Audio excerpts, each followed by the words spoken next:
వినండి, సరేనా? భూదిగంతముల వరకు యెహోవా సమాచారం ప్రకటించుచున్నాడు, ఇదిగో రక్షణ నీ యొద్దకు వచ్చి ఉన్నది. ఏమి వచ్చింది మన దగ్గరికి? రక్షణ మన దగ్గరికి వచ్చింది. రక్షణ అంటే ఏమి అంటే మీకు బాగా అర్థమయ్యేది ఒక విషయం చెప్తాను.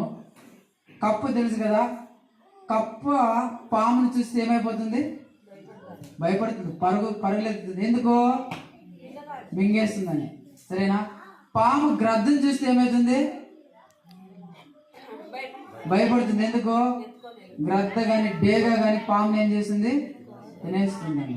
అదే కోడి పిల్ల గ్రద్దను చూస్తే ఏమవుతుంది? కోడి పిల్ల తన అమ్మ, తన తల్లి రెక్కలు చాటుకు ఏమవుతుంది? అది దాచుకుంటుంది. రక్షణ దేని నుంచి? పాము నుంచి కప్పుకి ఏం కావాలా? రక్షణ కావాలా. కోడి పిల్ల నుంచి గ్రద్దకి ఏం కావాలా? రక్షణ కావాలా.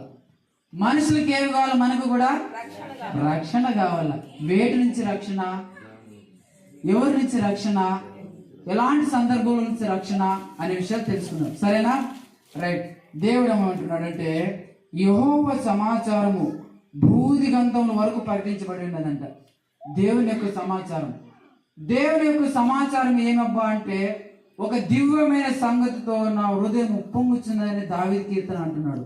ఒక దివ్యమైన సంగతి ఏమి అంటే నా రాజు పరలోకం నుండి ఈ లోకానికి వచ్చాడు, ఈ లోకంలోన 33.5 సంవత్సరాలు జీవించాడు, ఏ పాపం లేకున్నట్లు జన్మించినాడు, ఏ వ్యక్తిని బాధ పెట్టుకున్నట్లు జన్మించాడు, ఏ వ్యక్తి దగ్గర గొడవ లేకున్నట్లు జీవించాడు. నా తండ్రి, నా ప్రభువు, నా దేవుడు అని ఒక భక్తుడు అంటున్నాడు. ఒక దివ్యమైన సంగతి. ఏమి ఆ సంగతి గురించి అంటే ఆయనంట మన కోసం దిగి వచ్చినాడంట. ఆయనకంట పరలోకంలో అంటే అక్కడ మహిమా సింహాసనం ఉందంట ఆయనకి. ఆ సింహాసనం చుట్టూ కెరూబుల దేవదూతలు ఉన్నారంట, సెరేబులైన దేవదూతలు ఉన్నారంట, 24 మంది పెద్దలు ఉన్నారంట. వాళ్ళందరూ నిత్యము పరిశుద్ధులు పరిశుద్ధులు పరిశుద్ధులు ఆయన కొనియాడుతున్నారంట, ఆయన మహిమపరుస్తున్నారంట, ఆయన ఘనపరుస్తున్నారంట.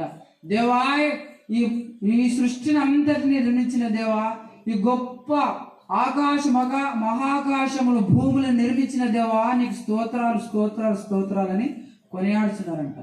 అయితే దేవుడు ఏమన్నాడంటే మీ యొక్క ఆరాధన నాకొద్దు, మీ యొక్క ప్రార్థన నాకొద్దు, మనుషుల యొక్క ప్రార్థన నాకు కావాలా, మనుషుల యొక్క ఆరాధన కావాలా, వాళ్ళని ప్రేమించాలా, నేను వాళ్ళని రక్షించాలా, వాళ్ళందరినీ కూడా భూలోకం నుండి పరలోకానికి నాతో పాటు ఏం చేయాలా? వాళ్ళందరినీ కూర్చుండే పెట్టాలా, నా కళ్ళ ముందు వాళ్ళందరూ కూడా ఉండాలా, నా యొక్క కుడిపార్శ్వం దగ్గర వాళ్ళందరూ కూడా ఏముండాలా? కూర్చోవాలనే ఆశతో ఆయన వచ్చినాడంట. అది రక్షణ అంట. ఆ దివ్యమైన సంగతి ఆ వ్యక్తి విన్నప్పుడు తన యొక్క హృదయం ఏమైపోయింది? ఉప్పొంగిపోయింది. ఒక విషయం చెప్తా,